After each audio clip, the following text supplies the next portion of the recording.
Hello friends, आपका स्वागत है आपके अपने चैनल पर। और सबसे पहले आज हम चर्चा करेंगे निफ्टी बैंक के बारे में। और देखिएगा, निफ्टी बैंक जो है आज 52,000 को अटेम्प्ट तो करता है, लेकिन वहाँ पर स्ट्रेंथ नहीं दिखा पाता। निफ्टी बैंक हो या निफ्टी हो, जो भी कमजोरी आज होनी थी उसको रोकने का काम आज किया आईसीआईसी बैंक ने। चाहे निफ्टी की बात करें चाहे बैंक निफ्टी की। और आज निफ्टी को धकेलने का जो काम किया नीचे, उसका जो सारा दारोमदार जाता है वो जाता है रिलायंस इंडस्ट्रीज को। अब बहुत समय के बाद, यानी कि तकरीबन 8-9 ट्रेडिंग सेशन के बाद मेरा व्यू बदलता हुआ जा रहा है। और अब व्यू हमारा अब दोबारा से अब सेल ऑन राइज हो गया है। और अब यहाँ पर हमें लग रहा है कि जो रैली थी ये सफल नहीं हो पा रही। और कल का दिन और देखेंगे, अगर कल निफ्टी 25,300 तोड़ देता है तो ठीक है, अदरवाइज एक बार दोबारा से बेयर्स के ग्रिप में बाजार जाने को तैयार है। क्योंकि जो प्राइस एक्शन था वो आज मिस होता हुआ नज़र आया और बुल्स जो है वो अटेम्प्ट नहीं कर पाए। और बुल्स जब अटेम्प्ट नहीं कर पाए तो ऐसा लगा कि ऊपरी लेवल पर एक अच्छा खासा डिस्ट्रीब्यूशन है और सेलर्स जो है बड़े आराम से माल बेच रहे हैं और बायर बाज़ार को उठा पाने में सक्षम नहीं हो रहे। और जो 25,300 का हम एक रेजिस्टेंस मान रहे थे कि भाई 25,300 जाके पलट जाए बाज़ार, तो अब तो ऐसा लग रहा है यार 25,300 जाने में भी इसकी जो है जान निकल रही है।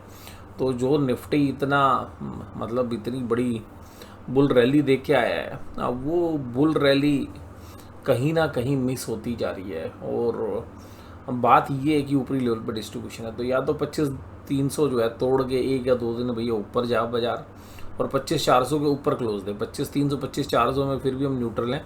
25,400 के ऊपर क्लोज आ जाएगा तो फिर हम मानेंगे कि भाई शॉर्ट वाले ट्रैप हो गए। लेकिन अभी हमें फ़िलहाल ऐसा लग रहा है कि अब बाज़ार जो है दोबारा से कल से हम एक बेयर्स के कंट्रोल में देख रहे हैं। 2 दिन वीकली एक्सपायरीज हैं और मुझे लगता है कल बैंक निफ्टी के अंदर भी और निफ्टी के अंदर भी एक सेलिंग प्रेशर देखने के लिए मिलना चाहिए।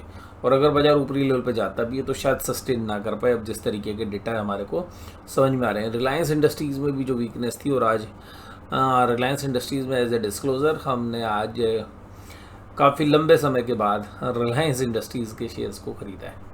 और रिलायंस इंडस्ट्री अपने ऊपरी लेवल से 15% डाउन हो गया है। तो तकरीबन मोटा मोटी हम कैलकुलेट कर रहे हैं, वो 13 भी हो सकता है, 13.5 14 भी हो सकता है। तो यहाँ पर जो लेवल्स हैं उन लेवल्स पर, हालांकि जो हमारी एवरेज है वो 2705-6 रुपये के आसपास बनी है, लेकिन हमें यहाँ पे अपने पोर्टफोलियो के अंदर इसलिए शुमार किया है इसको कि भाई अब हमें डाउन साइड रिस्क थोड़े से ही लग रहे हैं रिलायंस के अंदर। और वो सम ऑफ पार्ट्स जो हैं, अगर हम जो पूरे बिजनेस के अगर हम सारी यूनिट्स को अगर हम देखें तो हमें लग रहा है कि फेयरली वैल्यूशंस पर, तो हम ये नहीं कहेंगे 27 के पी जो है उस पर जो ट्रेड कर रहा है वो बहुत फेयर है। बट हमें लगता है कि जिस तरीके के बाजार में और जो शेयर्स हैं उनसे अगर कंपेरेटिव एनालिसिस करो तो रिलायंस इंडस्ट्रीज़ हमें ठीक लग रहा है और इंडेक्स का दिग्गज है, इसलिए आज हमने बाइंग की। और हर डिप पर हम बाय करने का प्लान करेंगे। अब यहाँ से अगर 2 से 3% और गिरावट आएगी रिलायंस में तो हम फर्दर बाय भी इनिशिएट कर सकते हैं। ठीक है, गारंटी कोई नहीं होती है, बाज़ार के हिसाब से मूड बदल सकता है बाज़ार की दशा को, बट अभी नॉर्मल सर्कमस्टांसिस में हमें लग रहा है आईसीआईसी आज बैंक को बाज़ार को संभालता हुआ नजर आया। भारतीय एयरटेल दूसरा ऐसा शेयर था, लेकिन आईसीआईसी बैंक से क्या वो दोनों का काम हो रहा था, निफ्टी का भी बैंक निफ्टी का भी। और मुझे आज ऐसा फील हुआ कि जैसे ऊपर से ना मंदी बन रही थी, और वो कल सुबह बाज़ारों के अंदर आपको दिखनी चाहिए। और कल हमें लग रहा है कि निफ्टी बैंक भी 500 पॉइंट के आसपास, 300 से 500 पॉइंट के बीच में और या इवन ज़्यादा भी गिरावट दिखा सकता है। और कल शायद 51,500 के आसपास एक्सपायरी हो, 51,500 तोड़ के एक्सपायरी हो, इस बात की संभावना हमें लग रही है। लेकिन हम एक बार प्राइस एक्शन देखेंगे उसके बाद ही बात करेंगे। लेकिन अगर आज जैसा प्राइस एक्शन रहा तो मुझे नहीं लगता कि कल शायद होल्ड कर पाएँ, क्योंकि आईसीआईसी बैंक में ही थोड़ा सा स्कोप लग रहा था। एचडीएफसी बैंक में भी पैटर्न बन रहा है और फिर रिजल्ट भी आना है एचडीएफसी बैंक का तो शनिवार को। तो मुझे लग रहा है कि अब शायद बाजार ने जो पुल बैक देना था ना, वो उतना उम्मीद के हिसाब से तो आया नहीं पुल बैक। तो भैया बेयर्स जो है बाजार को कंट्रोल करते हुए नज़र आएंगे। और निफ्टी बैंक भी आज होल्ड ही नहीं कर पाया और फाइनेंशियल निफ्टी में भी सिमिलरली जो है दोनों साइड के प्रीमियम खा लिए गए। तो मुझे लगता है कि निफ्टी बैंक में भी यही होगा, बहुत नीचे लेके जाएंगे तो पुट राइटर के पैसे बन जाएंगे, तो 51,500 के आसपास के स्कोप बन सकते हैं कल। और हमने अपनी पोजीशंस भी उसी तरीके से शिफ्ट किए, क्योंकि हमने खुद 52,000 की पुट बेच रखी थी, क्योंकि हम पुल बैक प्ले कर रहे थे। तो 52,000 की जो पुट थी आज वो हमने शाम को 205-10 रुपये के आसपास जो है बाजार बंद होने से पहले कवर हमने कर ली, और हमने अपनी पोजीशंस 51,500 पे शिफ्ट की है। तो अल्टीमेटली हम भी ये मान के चल रहे हैं कि बाजार नीचे आएगा। और ये ध्यान रखिएगा, ये तेज़ी वाली कॉल है, लेकिन हमारी इसके साथ साथ कॉल ऑप्शंस भी बिकी हुई हैं। ऐसा नहीं खाली मैं इस सौदे की बात कर रहा हूँ। तो कभी आपको ये ट्रेड लें तो अपने फाइनेंशियल एडवाइस सलाह लें, उसके बाद ही देखें। तो हम क्योंकि एक रेंज बाउंड ले रहे थे, तो हमने अपना 500 पॉइंट नीचे जो है शिफ्ट किया, और हमारे पास नीचे भैया 48,000, 50,000, 51,000, 52,000, 53,000 सभी कॉल बिकी हुई हैं। तो ऐसा नहीं खाली हमने पुट बेच रखी है, क्योंकि हमारा पर्पज़ है टाइम वैल्यू मनी को कैश करना।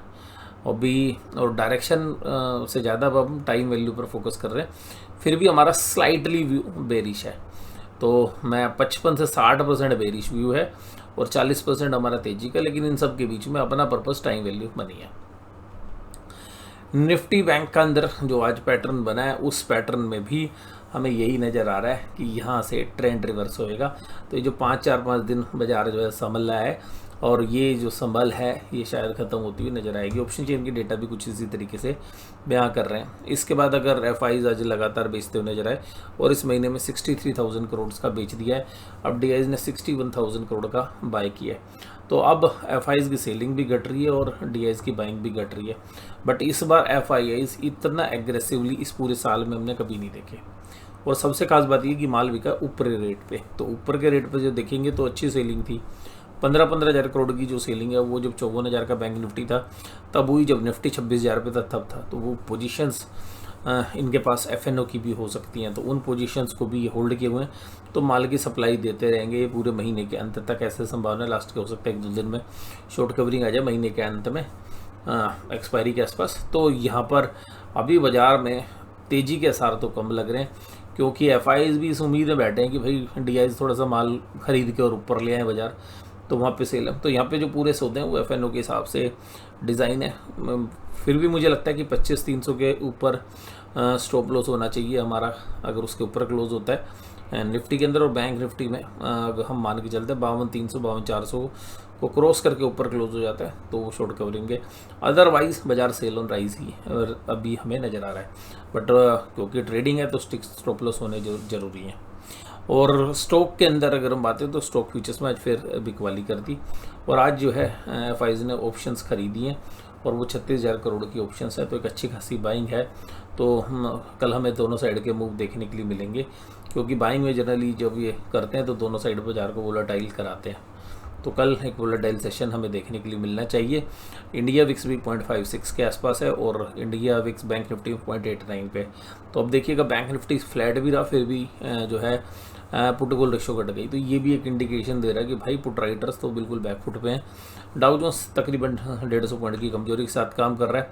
ब्रेंट क्रूड भी जो है कमज़ोर हो गया, वीकनेस दिखा रहा है, और 25,000 के ऊपर जो ओपन इंटरेस्ट है पुट साइड में उसमें अनवाइंडिंग हो गई, यानी कि तेज़ी करने वाले प्लेयर्स अब अनवाइंड करते हुए नज़र आ रहे हैं, और पुट में अनवाइंडिंग है और कॉल एग्रेसिवली राइट हो रहे हैं। तो ये बयां कर रही हैं कि अब निफ्टी जो है वो बेयर्स के कंट्रोल में है, और हर राइज के ऊपर जो है सेलर बैठे हुए हैं।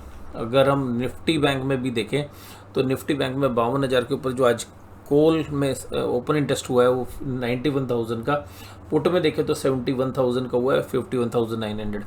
लेकिन अगर आप कलेक्टिवली देखें 4-5 स्ट्राइक प्राइस में, तो कॉल राइटिंग कहीं ज़्यादा है पुट राइटिंग के सामने। तो पुट राइटर्स जो है 51,900 पे तो है एग्रेसिव। उसके बाद अगर हम देखेंगे तो ओपन इंटरेस्ट 1,56,000 आपको 51,500 पे मिलेगा हाईएस्ट। तो कल जो है वीकली एक्सपायरी भी है, तो मुझे लगता है कि कल एक अच्छा गहमा गहमी वाला सेशन आपको देखने के लिए मिलेगा।